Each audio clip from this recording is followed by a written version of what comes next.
Hello दोस्तों, स्वागत है आपका बायोलॉजी की नई जर्नी में। आज हम पढ़ेंगे सेल के बारे में। सेल जीवन का बेसिक यूनिट है। अब हम जानेंगे सेल बायोलॉजी के बारे में। सेल बायोलॉजी के अंदर सेल के स्ट्रक्चर, फंक्शन और रिप्रोडक्शन की बात करते हैं। सेल सेल अगर हम किसी को कह रहे हैं तो वो सेल कैसे है, उसमें क्या क्या ज़रूरतें हैं जो उसको सेल बना रही हैं। तो सेल की रिक्वायरमेंट्स होती हैं cell membrane, genetic material DNA और आरएनए, साइटोप्लाज्म जिसमें सारी केमिकल रिएक्शन होती हैं, और ट्रांसपोर्ट अक्रॉस द मेम्ब्रेन। जैसे मान लो ये सेल है, सेल एक सेल से दूसरे सेल में जो जितने भी ऑर्गेनिक मटेरियल या फिर चीज़ें हैं उनका ट्रांसपोर्ट होना, यही सेल को सेल बनाता है। Cell is the fundamental structure and functional unit of life, और anything less than a complete structure of cell does not ensure independent existence. यहाँ पर को हम एक एग्जाम्पल लेंगे, वो होगा वायरस का। हम वायरस को कभी भी सेल नहीं कहेंगे, क्योंकि जब तक वो होस्ट की सेल में नहीं जाएगा वो अपने आप को लिविंग नहीं कर सकता है। ठीक है, अब हम पढ़ेंगे सेल थ्योरी के बारे में। सेल थ्योरी में था कि कैसे सेल अराइज हुई, कैसे सेल एक से दो में बनती हैं। तो यहाँ पर को दो साइंटिस्ट थे जिनने सिंक्रोनाइज मैनर में 1938 और 1939 में सेल थ्योरी को दिया था। पहला साइंटिस्ट 1938 में मैथ्यूस सेल्डन ने, जो कि जर्मन बॉटनिस्ट थे, उन्होंने प्लांट में ऑब्जर्वेशन की और उन्होंने बोला कि ये क्या होता है, डिफरेंट काइंड ऑफ सेल से मिलकर बने होते हैं प्लांट। उसके बाद 1938 में थियोडोर सान, जो कि ब्रिटिश जूलॉजिस्ट थे, उन्होंने दो प्रिंसिपल पोस्टुलेट किए, जो कि ये थे all organism consist of one और मोर सेल। कोई भी ऑर्गेनिज्म जो होगा वो सेल से बना होगा, और the cell is the basic unit of structure for all organism. अब जैसे क्या होता है, हम कोई मकान बना रहे हैं तो मकान के लिए ईंट का होना बहुत ज़रूरी है, वैसे ही किसी ऑर्गेनिज्म के लिए सेल का होना बहुत ज़रूरी है। अगर कोई सेल होगी वो ही हमारा क्या बनाएगी, और लिविंग ऑर्गेनिज्म को बनाएगी। अब हम जब सेल की बात करते हैं तो यहाँ पर को सेल जो होता है वो अलग अलग कंपोनेंट्स से मिलकर बना होता है। ठीक है, तो यहाँ पर को जब सेल थ्योरी दी गई थी तो यहाँ पर को बताया नहीं गया था कि कैसे एक सेल दूसरी सेल को बनाता है। तो यहाँ पर को 1855 में रुडोल्फ विर्को नाम के जो साइंटिस्ट थे, उन्होंने एक पोस्टुलेट दिया था जिसे हम बोलते हैं ओमनिस सेलुला ई सेलुला। ये जो फ्रेज़ है ना, ये नीट और नेट दोनों जो एग्ज़ाम है उसमें पूछी गई है कि ओमनिस सेलुला ई सेलुला का मीनिंग क्या होता है। इसका मीनिंग होता है all cell arise only by the division from a pre existing cell. मानो कोई सेल है वो डिवीजन कर रही है, मानो ये एक सेल है, ये डिवाइड करेगी और यहाँ पर क्या बनाएगी, दो अलग अलग टाइप के सेल बनाएगी। तो इसने बोला है कि जो सेल होती है वो प्री एग्जिस्टिंग सेल से ही बनती हैं। अब आएगा टाइप्स ऑफ सेल। यहाँ पर को स्ट्रक्चरल डिफरेंस की वजह से यहाँ पर को सेल को दो टाइप में बांटा गया है, प्रोकैरियोटिक और यूकैरियोटिक। प्रो का मीनिंग हो गया यहाँ पर को प्रिमिटिव टाइप, और यूकैरियोट का मीनिंग हो गया न्यूक्लियस। जो भी ऑर्गेनिज्म जिनके पास न्यूक्लियस जो होता है वो प्रिमिटिव टाइप का होता है उसे प्रोकैरियोटिक बोल दिया, और यू मतलब हो गया ट्रू, कैरियोट का मीनिंग हो गया न्यूक्लियस। ऐसे ऑर्गेनिज्म जिनके पास ट्रू न्यूक्लियस है उन्हें क्या बोल देंगे, यूकैरियोट्स बोल देंगे। The most fundamental distinction between the prokaryote and eukaryote in the presence और अब्सेंस ऑफ न्यूक्लियस। यहाँ पर को जो हमने टाइप्स ऑफ सेल बोला है वो हम बोलेंगे किसके बेस्ड में, न्यूक्लियस के बेस्ड में, कि न्यूक्लियस वेल डिफाइंड है या नहीं है।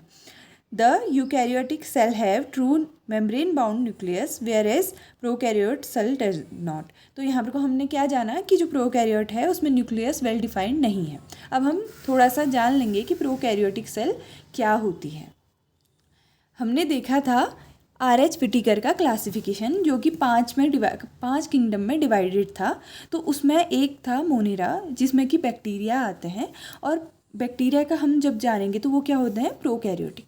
इनमें न्यूक्लियस जो होगा वो वेल डिफाइंड नहीं होगा, इसमें कोई भी सेल ऑर्गेनेल्स प्रेजेंट नहीं होंगे, और इसमें अगर हम देखेंगे तो जो न्यूक्लियस का जो अंदर का मटेरियल है, जेनेटिक मटेरियल, वो ऐसे ही साइटोप्लाज्म में बिखरा होता है।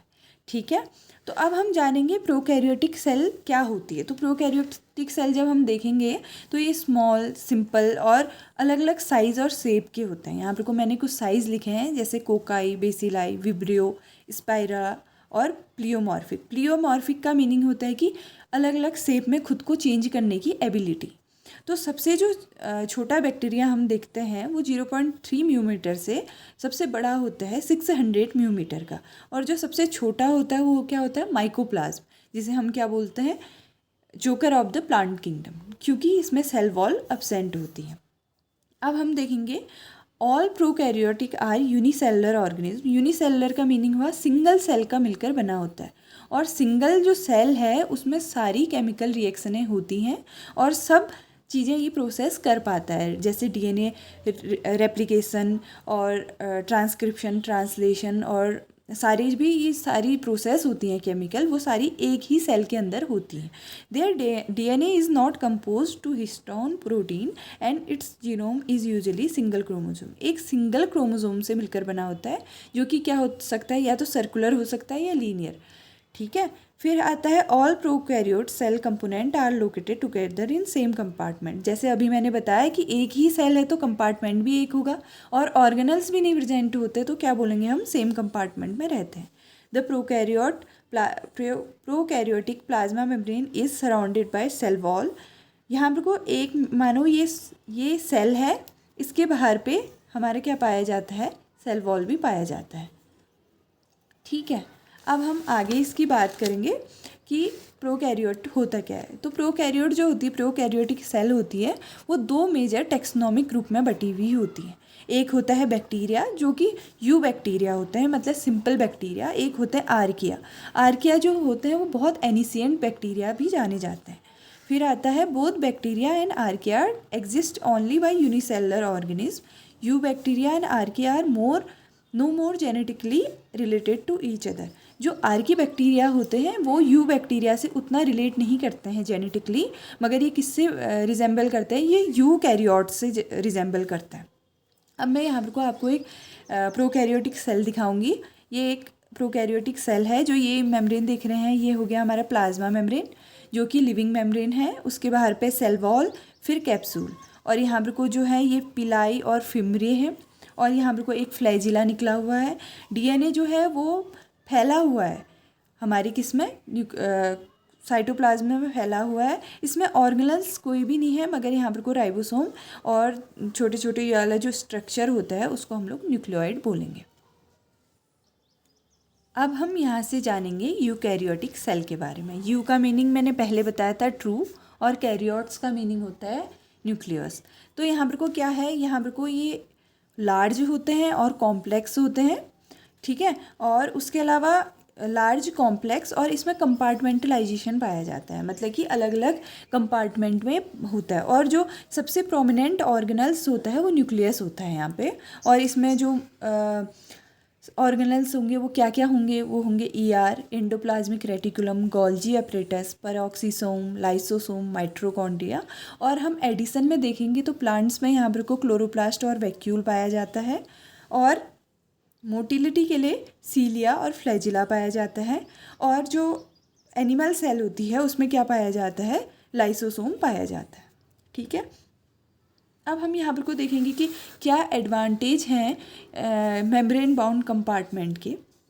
तो ये क्या होता है, allow each type of organelle to maintain novel ionic enzymatic interior environment. हम एक सेल से दूसरे सेल की जब बात करते हैं तो यहाँ पर को एक अलग, हर किसी ऑर्गेनल में अलग अलग टाइप का एंजाइमेटिक इन्वायरमेंट पाया जाता है। तो यहाँ पर को अगर किसी भी सेल में मेम्ब्रेन है, ऑर्गेनल्स में मेम्ब्रेन है, तो वो आसानी से डिफरेंस कर सकते हैं एक दूसरे के इन्वायरमेंट में। फिर आता है each of these special environment favour a subset और केमिकल। यहाँ पर को केमिकल रिएक्शन जो होती है वो आसानी से हो जाती है, और यहाँ पर को क्रोमोसोम जो होता है वो डैमेज नहीं होता है, क्योंकि वो एक पर्टिकुलरली न्यूक्लियर मेम्ब्रेन के अंदर पे क्रोमोसोम पाया जाता है। अब फीचर्स प्रोकैरियोटिक सेल के क्या होते हैं जो कि यूकैरियोट्स के, जो कि प्रोकैरियोट में नहीं पाए जाएंगे। यहाँ पर को कैरियोकाइनेसिस, साइटोकाइनेसिस सेपरेट होती है, और separated by a nuclear membrane. एक न्यूक्लियर मेम्ब्रेन से ये दोनों चीज़ें सेपरेट होती हैं। डीएनए जो होता है वो हिस्टोन प्रोटीन से एसोसिएटेड है, और यहाँ पर कुछ जितने भी ऑर्गेनेल्स होंगे उनमें क्या पाई जाएगी, मेम्ब्रेन पाई जाएगी। तो दोस्तों आज के लिए इतना ही। आगे हम प्रोकैरियोट्स और यूकैरियोट्स में डिफरेंस जानेंगे। अगर आपको मेरी वीडियो पसंद आए तो लाइक कीजिए, शेयर कीजिए और सब्सक्राइब कीजिए।